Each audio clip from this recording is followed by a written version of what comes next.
Hello friends, आप लोगों का बहुत बहुत स्वागत, वंदन एवं अभिनंदन है। इस अवध 2.0 क्लासेस में हम आज से जो सीरीज स्टार्ट कर रहे हैं ये ऑनलाइन लाइव टेस्ट की, जिसमें उसका आंसर भी तत्काल मिलेगा हमें और क्वेश्चन भी तत्काल मिलेगा, जिससे हम एक जितनी भी डाउटफुल चीज़ें हैं सब कवर अच्छे से हो जाएगी। एक अच्छी चीज़ का नज़रिया का एक वो पता चलेगा कि हमारे अंदर क्या कैपेसिटी है, हम कितना अचीव कर पाते हैं। तो यहाँ पे जो है मैथ और रीजनिंग को छोड़कर बाकी जीएस से रिलेटेड जितने भी सब्जेक्ट हैं सबकी मैं आपको आपके पास क्वालिटी प्रोवाइड कराऊंगा। एक एक क्वेश्चन लगभग हर एक चैप्टर से 500-500 क्वेश्चन, मेरा कहने का मतलब है, सॉरी, एक चैप्टर नहीं, एक एक सब्जेक्ट से 500-500 क्वेश्चन कराएंगे और 500-500 क्वेश्चन की मदद से सारे जीएस टॉपिक आपके हम क्लियर कराएंगे। चलिए सबसे पहले आज हम स्टार्ट करते हैं हड़प्पा यानी कि सिंधु घाटी सभ्यता, इंडस वैली सिविलाइजेशन से।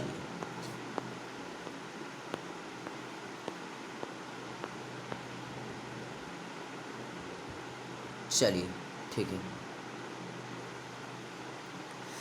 पहला क्वेश्चन है, हड़प्पा सभ्यता का सर्वाधिक मान्यता प्राप्त काल है। ऑप्शन नंबर ए है। याद रहे, मेरे क्वेश्चन का आंसर देने से पहले आप अपने मन ही में जवाब दे दें, है ना, और कंफर्मेशन तुरंत यहीं से होगा। आगे है, हड़प्पा सभ्यता का सर्वाधिक मान्यता प्राप्त काल है। ऑप्शन नंबर ए है 2800 ईसा पूर्व से 2000 ईसा पूर्व, 2500 ईसा पूर्व से 1750 ईसा पूर्व और 3500 ईसा पूर्व से 1800 ईसा पूर्व। निश्चित नहीं हो सका, तो इसमें ऑप्शन नंबर बी सही होना चाहिए। चलो चेक करते हैं, ये मेरा सही जवाब हुआ। आगे बढ़ते हैं। चलिए क्वेश्चन नंबर 2 पे आते हैं। हर एक एक सेट में 20-20 क्वेश्चन करेंगे, एक एक पार्ट के 20-20 क्वेश्चन करेंगे।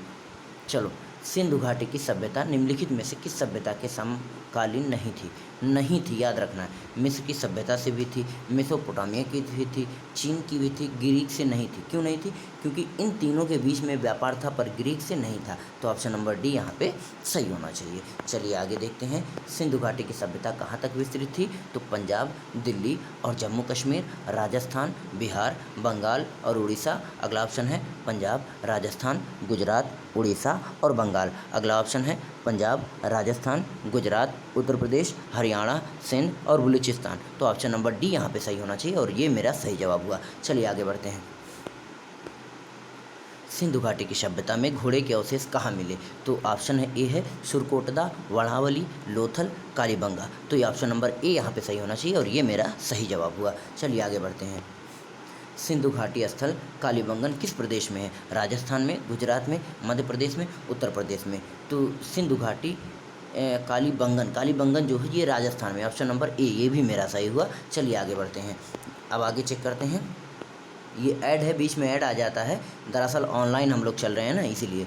चलिए आगे बढ़ते हैं। निम्नलिखित में से किस पदार्थ का उपयोग हड़प्पा काल की मुद्राओं के निर्माण के लिए मुख्य रूप से किया गया था? तो ऑप्शन नंबर ए है सेलखड़ी, कांसा, तांबा, लोहा। तो ऑप्शन नंबर ए यहाँ पे सही होना चाहिए, यानी कि सेलखड़ी। चलिए ऑप्शन नंबर ए भी सही हुआ। आगे बढ़ते हैं। हड़प्पा सभ्यता किस युग की थी? ऑप्शन ए है कांस्य युग, नवपाषाण काल युग, नवपाषाण युग, पुरापाषाण युग, लौह युग। तो ऑप्शन नंबर ए यहाँ पे सही होना चाहिए, कांस्यम युग। चलिए ये भी मेरा सही हुआ। आगे बढ़ते हैं। अगला है, सिंधु घाटी सभ्यता के लोगों का मुख्य व्यवसाय क्या था? तो इनका मुख्य व्यवसाय जो था अभी आगे चेक कर लेते हैं। पहला ऑप्शन है व्यापार, पशुपालन, शिकार, कृषि। तो यहाँ पे ए सही होना चाहिए, व्यापार। आगे बढ़ते हैं। हड़प्पा सभ्यता के निवासी थे ग्रामीण, शहरी, खानाबदोश, जनजाति। तो यहाँ पे बी ऑप्शन सही होना चाहिए और ये मेरा सही हुआ। आगे बढ़ते हैं। सिंधु घाटी सभ्यता या सिंधु सभ्यता के घर किससे बनाए जाते थे? ऑप्शन नंबर ए है ईंट से, बांस से, पत्थर से, लकड़ी से। तो ऑप्शन नंबर ए यहाँ पे सही होना चाहिए, ईंट से। चलिए आगे बढ़ते हैं। हड़प्पावासी किस वस्तु के उत्पादन में सर्वप्रथम थे? ऑप्शन नंबर ए है मुद्राएं, कांसे, औजार, कपास, जौ। तो यहाँ पे सी ऑप्शन सही होना चाहिए और ये मेरा जवाब सही हुआ। इससे मुझे देखो मेरी खुद की औकात पता चल रही है और बिल्कुल ईमानदारी के साथ मैं कितनी पढ़ाई किया हूँ मुझे ये भी पता चल पा रहा, साथ ही साथ आपको भी पता चल जाएगा। चलिए ठीक है, आगे करते हैं। ये ऐसी मेथड या ऐसी विधि मैंने लाई है, बस एक बार आप यूज करिए, पक्का सक्सेस सफलता जरूर मिलेगी। आगे फिलहाल देखते हैं। निम्नलिखित विद्वानों में से हड़प्पा सभ्यता का सर्वप्रथम खोजनकर्ता कौन था? ऑप्शन नंबर ए है sir John Marshall, R D Banerjee, A Cunningham, Dayaram Sahni. तो ऑप्शन नंबर डी यहाँ पे सही होना चाहिए, दयाराम साहनी। आगे बढ़ते हैं। और ये मेरा सही हुआ। सिंधु सभ्यता का पतनगर कौन सा था? ऑप्शन नंबर ए है कालीबंगन, लोथल, रोपड़, मोहनजोदड़ो। तो यहाँ पे लोथल सही होना चाहिए। मेरा ये भी जवाब पूरे तरीके से सही हुआ। आगे बढ़ते हैं क्वेश्चन नंबर 14 पे। पैमानों की खोज ने यह सिद्ध कर दिया है कि सिंधु के घाटी के लोग माप और तौल से परिचित थे। यह खोज कहाँ पर हुई? कालीबंगन, हड़प्पा, चाणूद्रो, लोथल। तो ये भी खोज लोथल में हुई थी। तो ऑप्शन नंबर डी यहाँ पे सही हुआ। मेरा ये भी जवाब क्लियर हुआ। आगे बढ़ते हैं। देखो ये नेट बता रहा है मैं कि मेरी एक्यूरेसी क्या है। मैं नहीं कर रहा हूँ कि मैं अपने आप से ही आंसर सही बता रहा हूँ। हो सकता है मुझे भी चीज़ें ना पता हो, पर मैं ऐसे मेथड, ऐसी विधि का प्रयोग किया हूँ जिससे तत्काल सही चीज़ों का वैल्यूएशन हो जाए, कोई मन में डाउट ना रहे, ऐसा मैं चाहता हूँ। फिलहाल आगे क्वेश्चन की तरफ बढ़ते हैं। कह रहा है हड़प्पा कालीन समाज किन वर्गों में विभक्त था? ऑप्शन है ए है शिकारी, पुजारी, किसान और क्षत्रिय। ऑप्शन नंबर बी है विद्वान, योद्धा, व्यापारी और श्रमिक। ऑप्शन नंबर सी है ब्राह्मण, क्षत्रिय, वैश्य, शूद्र। ऑप्शन नंबर डी है राजा, पुरोहित, सैनिक और शूद्र। तो यहाँ पे ऑप्शन नंबर बी सही होना चाहिए, क्योंकि मजदूर, व्यापारी, विद्वान और योद्धा जैसे लोग सिंधु घाटी सभ्यता में रहते थे। और ये जो आर्य थे या कहाँ से आए थे? ये मध्य एशिया से आए थे। चलिए आगे बढ़ते हैं। सिंधु सभ्यता का सर्वाधिक उपयुक्त नाम क्या है? ऑप्शन नंबर ए है हड़प्पा सभ्यता। ऑप्शन नंबर बी है सिंधु सभ्यता। ऑप्शन नंबर सी है सिंधु घाटी सभ्यता। ऑप्शन नंबर डी है इनमें से कोई नहीं। तो ऑप्शन नंबर ए यहाँ पे सही होना चाहिए, हड़प्पा सभ्यता। और मेरा ये सही जवाब। चलो आगे बढ़ते हैं। निम्न में से कौन सा लक्षण सभ्यता के लोगों का सही चित्रण करता है? ऑप्शन एक कथन नंबर 1 है उनके विशाल महल और मंदिर होते थे, वे देवी और देवताओं दोनों की पूजा करते थे, वे युद्ध में घोड़ा द्वारा खींचे गए जाने वाले रथों का प्रयोग करते थे, नीचे दिए गए कोड का प्रयोग करें। ऑप्शन नंबर ए है 2, 1 2, 1 2 3, इनमें से कोई नहीं। तो देखो जहाँ तक मेरे हिसाब से उनका कोई विशाल महल मंदिर नहीं हुआ करता था, तो ये भी गलत है। और वे युद्ध में घोड़ों द्वारा खींचे जाने वाले रथों का प्रयोग नहीं करते थे, तो इन ऑप्शन नंबर बी सही होना चाहिए। वो देवी और देवताओं दोनों की पूजा करते थे, तो ऑप्शन नंबर ए सही होना चाहिए। तो ये है 2।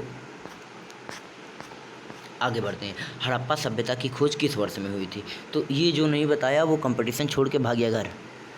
और 1921 में। ऑप्शन नंबर डी सही है। चलिए ठीक है, आगे बढ़ते हैं। आगे क्वेश्चन और मेरा सही जवाब हुआ। आगे देखते हैं हड़प्पा सभ्यता के बारे में कौन सी युक्ति सही? उन्हें अश्वमेध की जानकारी थी, बिल्कुल गलत। गाय उनके लिए पवित्र थी, ये भी गलत। उन्होंने पशुपति का सम्मान करना आरंभ किया, इसको डाउट में रखते हैं। उनकी संस्कृति समानता स्थिर नहीं थी, ये भी गलत। तो यानी कि ऑप्शन नंबर सी जो है ये सही होना चाहिए। ये हो गया उन्होंने पशुपति का सम्मान करना आरंभ किया था। चलिए ठीक है, हड़प्पा के लास्ट क्वेश्चन चल रहे हैं भाई, लास्ट क्वेश्चन। हड़प्पा के लोगों की हर एक सीरीज में, हर एक सेट में टोटल 20-20 क्वेश्चन का बनाएंगे। टोटल 500-600 सॉरी लगभग 100 से 200 क्वेश्चन का आंकड़ा जाएगा। चलिए ठीक है, 100 क्वेश्चन हो सकता है चला जाए एक चैप्टर का। फिलहाल हम चेक करते हैं।